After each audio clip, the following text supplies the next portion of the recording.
Encore une fois, la paix, bon Dieu avec nous.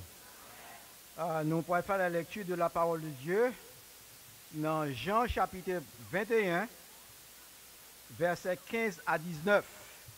On a pas fait lecture ça en français, on a demandé à Sœur Rose Normil, puis qu'elle fait lecture ça pour nous en anglais. Qui est dans Jean chapitre 21, versets 15 à 19. Après qu'ils eurent mangé, Jésus dit à Simon Pierre, « Simon, fils de Jonas, m'aimes-tu plus que même ceci ?» Il lui répondit, « Oui, Seigneur, tu sais que je t'aime. » Jésus lui dit, « Paie mes agneaux. » Il lui dit une seconde fois, « Simon, fils de Jonas, m'aimes-tu » Pierre lui répondit, « Oui, Seigneur, tu sais que je t'aime. » Jésus lui dit, « Paie mes brebis. » Il lui dit pour la troisième fois, « Simon, fils de Jonas, m'aimes-tu » Pierre fut attristé de ce qu'il lui avait dit pour la troisième fois, « M'aimes-tu » Et il lui répondit, « Seigneur, tu sais toutes choses, tu sais que je t'aime. » Jésus lui dit, « Paie mes brebis. En vérité, je te le dis, quand tu étais plus jeune, tu ne saignais toi-même et tu allais où tu voulais. Mais quand tu seras vieux, tu étendras tes mains et un autre te ceindra et te mènera où tu ne voudras pas. » Il lui dit cela pour indiquer par quelle mort Pierre glorifierait Dieu. Et en ainsi parlé, il lui dit, « Suis-moi. » John 21, verse 15 through 19. So when they had dined, Jesus said to Simon Peter, Simon, son of Jonas, lovest thou me more than these? He said unto him, Yea, Lord, thou knowest that I love thee. He said unto him, Feed my lambs. He said to him again the second time, Simon, son of Jonas, lovest thou me? He said unto him, Yea, Lord, thou knowest that I love thee. He said unto him, Feed my sheep. He said unto him the third time, Simon, son of Jonas, lovest thou me? Peter was grieved because he said unto him the third time, Simon, thou me? And he said unto him, Lord, thou knowest all things, thou knowest that I love thee. Jesus said unto him, Feed my sheep. Verily, verily, I say unto thee, when thou wast young, thou girdest thyself and walkest whither thou wouldest. But when thou shalt be old, thou shalt stretch forth thy hands, and another shall gird thee, and carry thee whither thou wouldest not. This spake he, signifying by what death he should glorify God. And when he had spoken this, he said unto him, Follow me. Amen. Amen.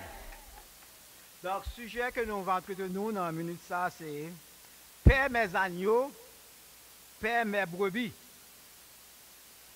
Dimanche qui était 4 septembre 2016, nous avons gagné comme sujet l'Éternel est-il notre berger?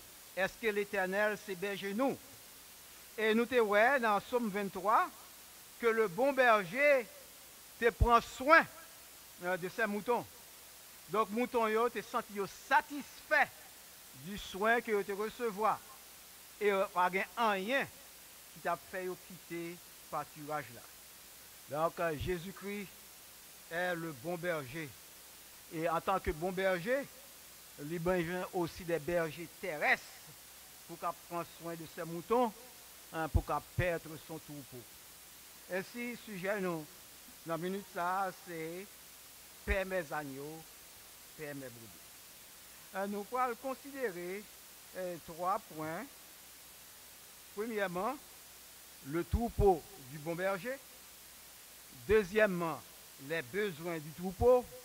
Et troisièmement, les pasteurs du troupeau. Le troupeau du bon berger. Donc l'image des bergers et d'un troupeau utilisée à la fois dans l'Ancien et le Nouveau Testament. Les moutons représente le peuple de Dieu et le bon berger est notre Seigneur Jésus-Christ. Au sein de même troupeau, nous trouvons une grande diversité de moutons. Il y a ça les agneaux, il y a des brebis et il y a des béliers. Nous connaissons agneaux, sont petits moutons, un brebis, c'est femelle mouton, et bélier, c'est un mouton mâle. De même dans l'église, il y a des croyants jeunes, des croyants anciens, des croyants observateurs, des croyants timides, des croyants zélés et des croyants participants. Et au sein de troupeau, les agneaux et les brebis sont les plus vulnérables des moutons et désirent une attention particulière du berger. C'est pourquoi Jésus-Christ dit à Pierre, paie mes agneaux, paie mes brebis. Dans la Bible, Jésus-Christ est appelé l'agneau de Dieu. Jean-Baptiste, lorsque Jésus a venu à côté de lui, il dit dans Jean chapitre 1er, verset 29, voici l'agneau de Dieu qui ôte le péché du monde. Ésaïe, prophétisait sur Jésus, dit dans Isaïe 53, verset 7, il a été maltraité et opprimé, il n'a point ouvert la bouche, semblable à un agneau qu'on mène à la boucherie, à une brebis muette devant ceux qui l'attendent, il n'a point ouvert la bouche. Jésus-Christ, le bon berger, est le propriétaire du troupeau. C'est pour ça que Jésus-Christ dit dans Jean chapitre 10, verset 11, je suis le bon berger. Le bon berger donne sa vie pour ses brebis. Je dis à un pile pasteur, nous t'en dit à parler, mon église, ça c'est l'église PAM. La parler de mes fidèles, ça c'est fidèle PAM. Qui te me dit aujourd'hui? L'église, ce n'est pas l'église du pasteur, mais l'église, c'est l'église de Jésus-Christ.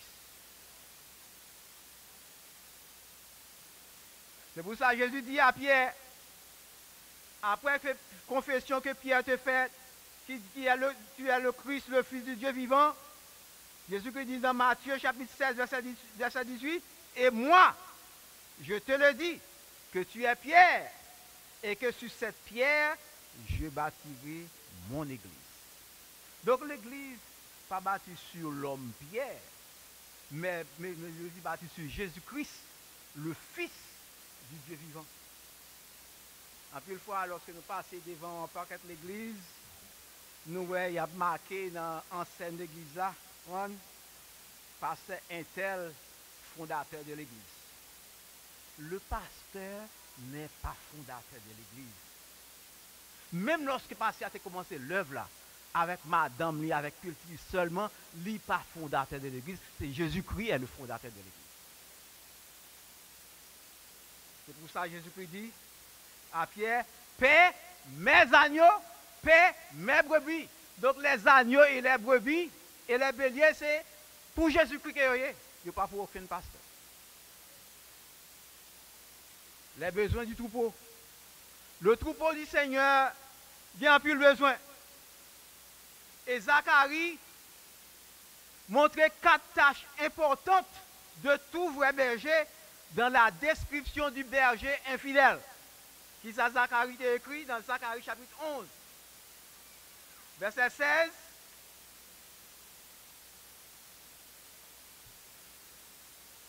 Zacharie dit, car voici, je susciterai dans le pays un pasteur qui n'aura pas souci des brebis qui périssent. Il n'ira pas à la recherche des plus jeunes. Il ne guérira pas les blessés. Il ne soignera pas les saines, mais il dévorera la chair les plus grasses et il déchirera jusqu'aux cornes de leurs pieds. nous avons dans la déclaration de berger infidèle là, nous avons 4 tâches importantes d'un vrai berger.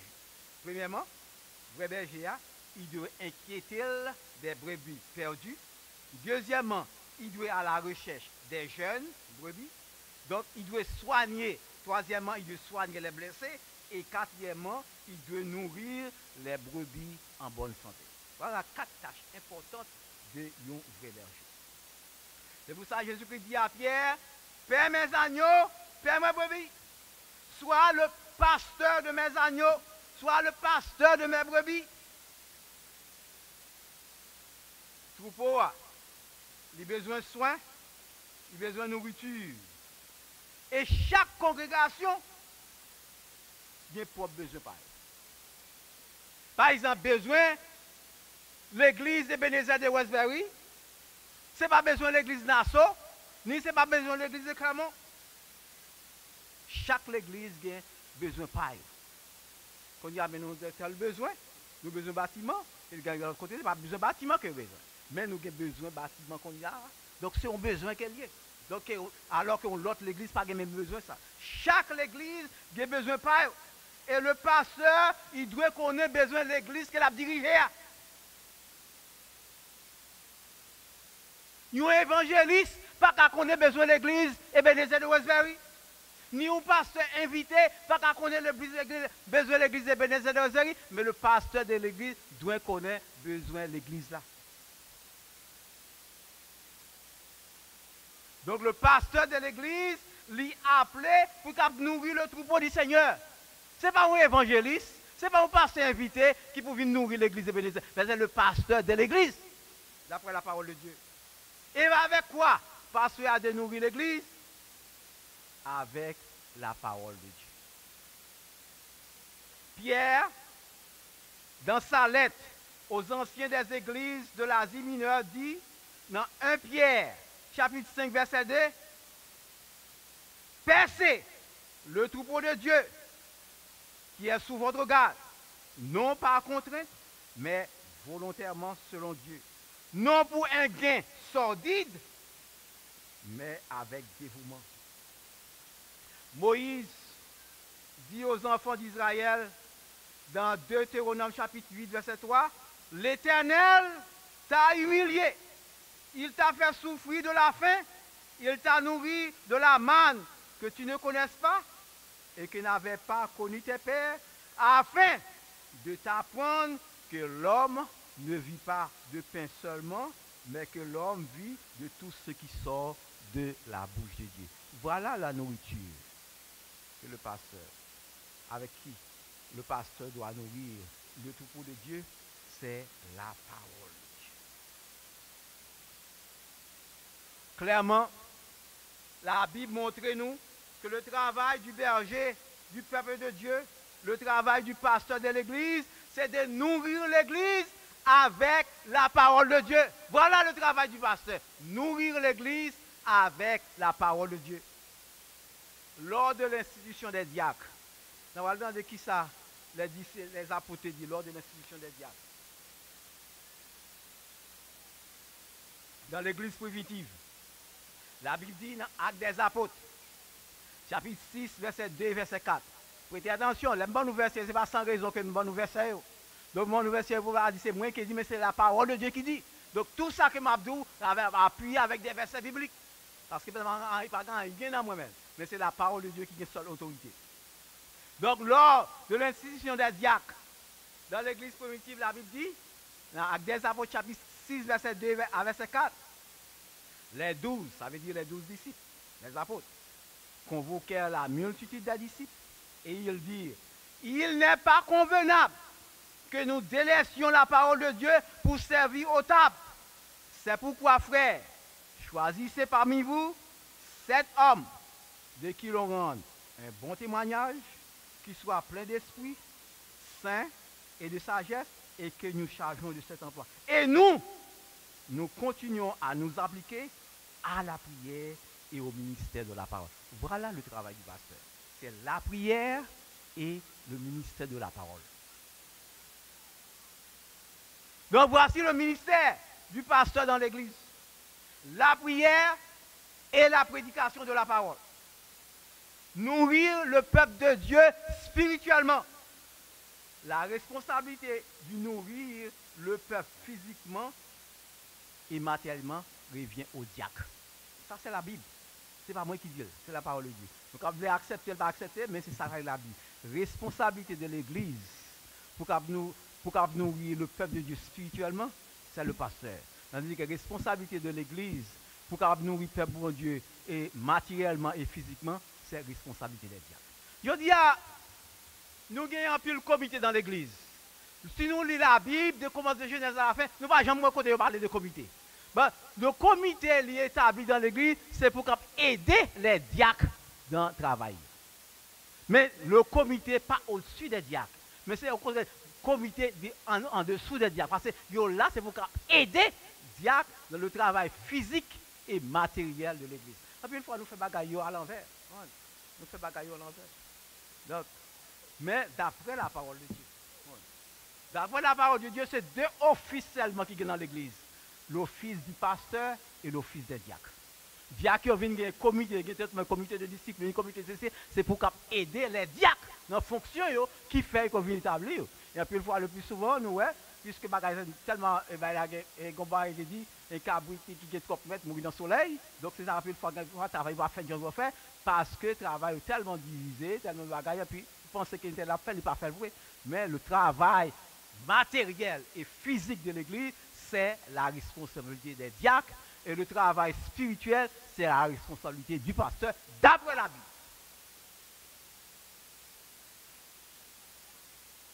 Donc, Charles Spurgeon, un prédicateur baptiste anglais du 19e siècle, appelé le prince des prédicateurs, lui dit, m'a dit pour nous en anglais, ça le dit, après ça m'a traduit en créole pour nous. Mais qui ça, monsieur dit? A time will come when, instead of shepherds feeding the sheep, the church will have clowns entertaining the goats. Il dit, qu'on les a privés. Au lieu que nous jouions berger dans l'église pour qu'on prenne soin de troupeau, qu'il s'en a besoin un peu le paillasse qui a amusé un peu le cabrit, un bon cabrit. Donc, Spurgeon compare les prédicateurs d'aujourd'hui avec des paillasses, des clowns, et tandis qu'il compare les chrétiens d'aujourd'hui avec cabrit, un bon cabrit.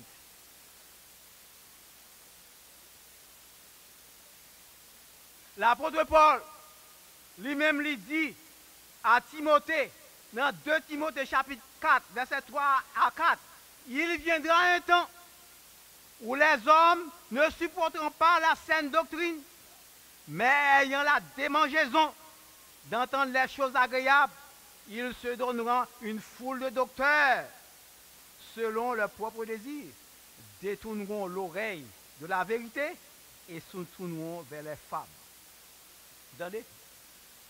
Donc, s'il y a un chrétien qui parle de la vérité, il préfère entendre des fables.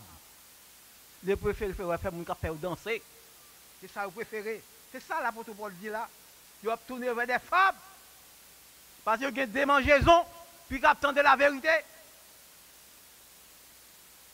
Donc, les soi-disant chrétiens d'aujourd'hui, ils ne parlent pas entendre la vérité. Ils préfèrent entendre des mensonges. Ainsi, dans l'église, quand il y a menti, la charge avec moi.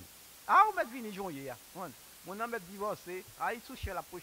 Il va se citer là. Et puis l'église a chargé avec moi. L'église a chargé avec moi. Mais d'abord, l'église a mis l'ordre de la discipline, il ne va pas prêter. D'abord, parler la vérité. On dit ce que la Bible dit, il ne va pas l'étendre. Faire danser, c'est ça qu'on a besoin. L'apôtre Paul dit, dans Timothée, dans 1 Timothée chapitre 1er, verset 6 et verset 7, il dit, quelques-uns s'étant détournés de ces choses, se sont égarés dans de vains discours. Ils veulent être des docteurs de la loi, ils ne comprennent ni ce qu'ils disent, ni ce qu'il a fait. Vous savez ce que l'apôtre Paul dit? Il y a plus de monde qui baille tête de ce docteur qui est. L'apôtre Paul dit, il ne connaît ni ça qu'il a dit, il ne connaît ni ça qu'il a enseigné. Mais il y a un paquet de monde qui a suivi parce que c'est docteur que oui. Et la Bible dit, il ne pas ni ça qu'il a dit, ni ça qu'il a enseigné, il ne pas comprendre. C'est pour ça, mes bien-aimés, nous avons besoin de faire attention pour nous connaître devant qui nous chita pour entendre l'évangile, parce qu'il y a un pile prédicateur qui a fait passager pour l'enfer. C'est pour ça la Bible dit nous, c'est pour nous sonder les Écritures, pour nous connaître si on vient de Dieu. Parce qu'il y a un pile faux docteur dehors. Je dis l'autre jour, je me allé non, faites-moi ça. En tant que prédicateur qui a une explication comment que nous sommes capables de divorcer pour vous marier. Donc, je sais que peut-être, donc, les gens des bagages ça. Il y a mon dos, qui condition, nous sommes capables de divorcer, il y a raison, nous sommes capables de divorcer pour Jésus à 40. Tout bagages ça. Et puis, nous avons battu bravo. On considère ça comme des aveugles.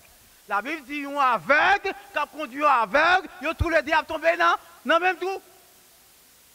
Déjà, même déjà dit, je ne vais jamais aller dans l'église quand on pasteur qui divorce. Je ne vais pas diriger.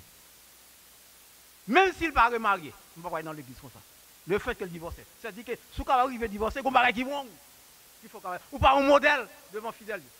Voir que des pasteurs qui marient 2-3 fois, et puis ils dirigent l'église. Et l'église a chargé avec nous. Qui sera pour enseigner mon ça? S'il vient koto, il arrive à divorcer, il y a un problème. Qui conseille capable de bailler? Sous son monde qui est sincère, si vous êtes divorcé, c'est pour le divorcer. C'est ça pour dire. Mais si vous dites l'autre bagaille ou pas sincère. Les pasteurs du troupeau, il est vrai que c'est le Seigneur qui prend soin de l'église, mais le Seigneur a besoin aussi des bergers pour qu'il conduise tout pour lui, pour qu'il conduise le brebis pour vers pâturage. Donc le troupeau du Seigneur a besoin des bergers, le troupeau du Seigneur a besoin des pasteurs pour qu'il prenne soin de lui-même. Lorsque Jésus a rencontré Pierre pour la première fois au bord de la mer de Galilée, Pierre était en train de pêcher poisson avec frère qui aurait André. Jésus a approché bon côté et lui dit dans Matthieu chapitre 4 verset 19, suivez-moi et je vous ferai pêcheurs d'hommes.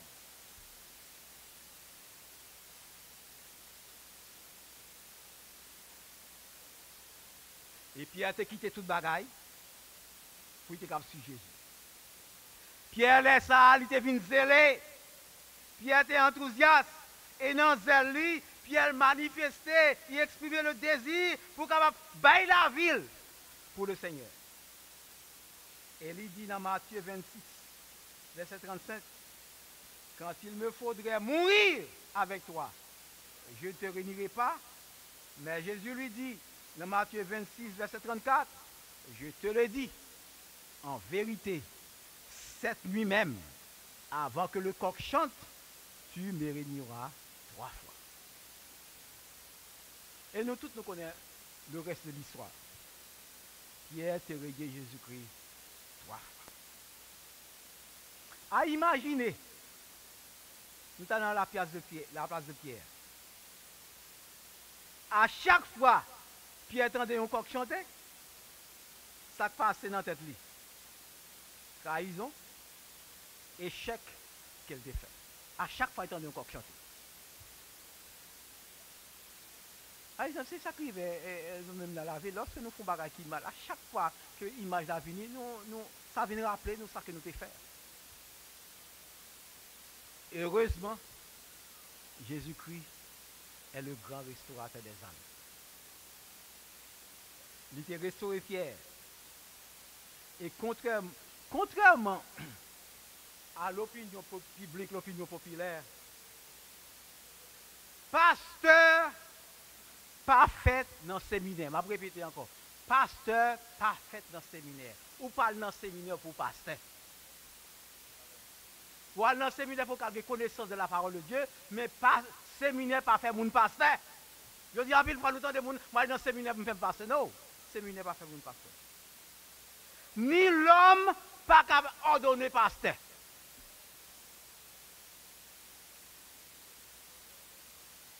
Les vrais pasteurs sont nés au moment des crises. Tel est le cas de Simon-Pierre. Moïse, ville leader, c'est dans crise. Peuple là en Égypte, l'a souffert. L'Éternel dit, descend, il t'en décrit peuple là. Même ils ont monde pour délivrer. Donc, il choisit Moïse pour le délivrer. Tout le monde en crise. Moïse fin traverser la mer Rouge. Dans le désert là, Moïse mourit. Bon Dieu besoin d'un leader pour conduire dans le peuple là, dans le Canaan. Il choisit Josué. C'est toujours dans une crise qui est un leader, qui est un pasteur, il paraît. C'est au moment de crise. Je regarde tout moi-même dans l'église là tout. C'est dans crise qui fait venir là. Parce que l'église a une crise, et puis le comité a venu, il a cherché. Il est venu au milieu d'une crise.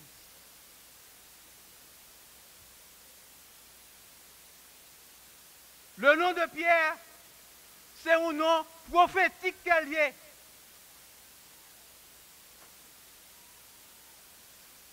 Jean dit dans Jean chapitre 1, verset 42, André conduisit Simon vers Jésus. Jésus l'ayant regardé dit, tu es Simon, fils de Jonas. Tu seras appelé Céphas, ce qui signifie Pierre.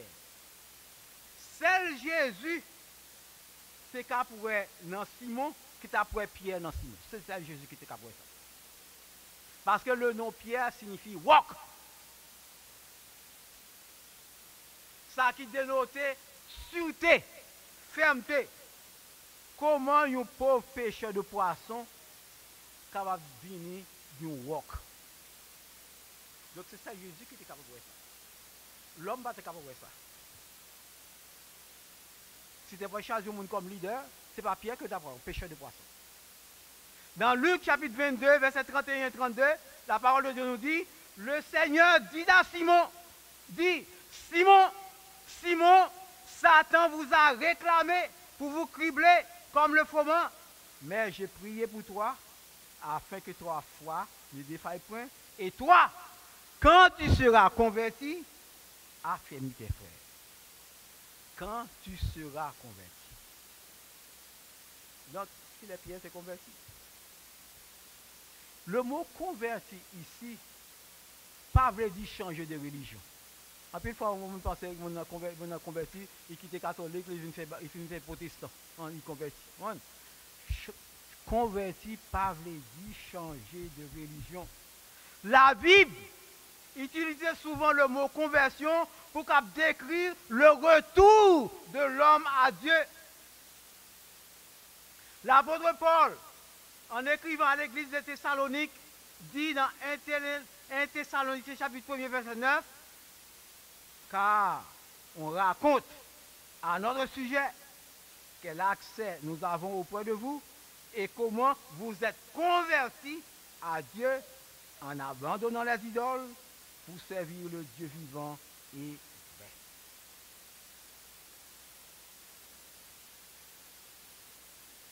Au sujet des chrétiens d'Antioche qui prêchaient la bonne nouvelle de l'évangile durant la persécution, la Bible dit dans Actes des Apôtres chapitre 11 verset 21, la main du Seigneur était avec eux et un grand nombre de personnes crurent et se convertirent au Seigneur.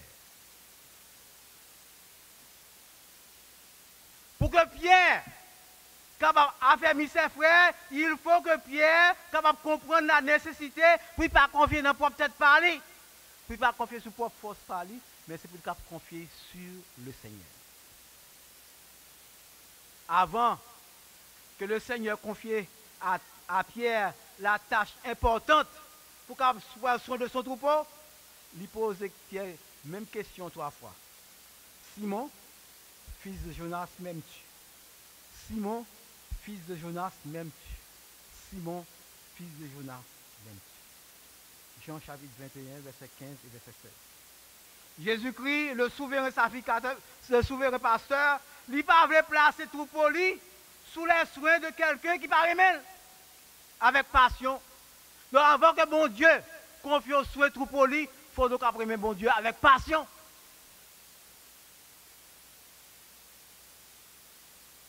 Et si nous avons essayé pour qu'on perde le troupeau de Dieu sans amour pour Christ, nous avons risqué négligé et même abandonné. Parce que nous avons un pile mouton qui têtu, nous avons un pile mouton qui rebelle. Le Seigneur demandait à Pierre, puis qu'il va prendre soin, puis qu'il va nourrir tout pour lui. Après une réponse positive de Pierre, lorsqu'elle dit dans Jean chapitre 21, verset 17, c'est Seigneur, tu sais toutes choses, tu sais que je t'aime. Mes bien-aimés, moisson grande, manquez ouvrier. Jésus-Christ a besoin des ouvriers, il a besoin des bergers, il a besoin des pasteurs pour qu'il prenne soin de tout pour lui. Mais la grande question que nous nous posons, est-ce que nous aimons Jésus? Est-ce que nous aimons le Seigneur? Donc c'est notre amour pour Christ qui est seul qui va motiver nous, qui va permettre de nous rester en place et pour nous continuer à nourrir le troupeau. Sans l'amour pour Christ, nous ne pouvons pas faire ça. Par exemple, chaque année, nous parlons en Haïti. Mais si nous t'écoutons les gens qui n'ont pas servi en Haïti, ça l'a découragé nous. Mais nous aller, c'est par amour pour Christ qui fait nous aller.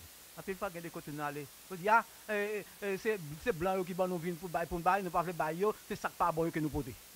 Mais par contre, quel sacrifice que nous faisons, nous avons demandé à travers les façons pour nous procurer, mais il dit c'est blanc qui nous bagaille, et puis nous pensons tout ça qui est bon, et c'est ça qui pas bon que nous porter bailler. Bon, soit côté de sacré à Dieu, pas faire, si c'est pas amour Christ qui porte à faire son affaire, chaque année, ça va décourager nous aller, pour nous servir même peuple ça, lorsque parfois, il y a manqué nos dégâts. Le Seigneur lui réservait une couronne de gloire au berger qui remplit bien le ministère. C'est pour ça que nous lisons dans 1 Pierre chapitre 5, verset 2, verset 4, percez le troupeau de Dieu qui est sur votre garde. Au verset 4, il dit, et lorsque le souverain pasteur paraîtra, vous obtiendrez la couronne incorruptible de gloire. Que le Seigneur a béni, que le Seigneur a fait nous.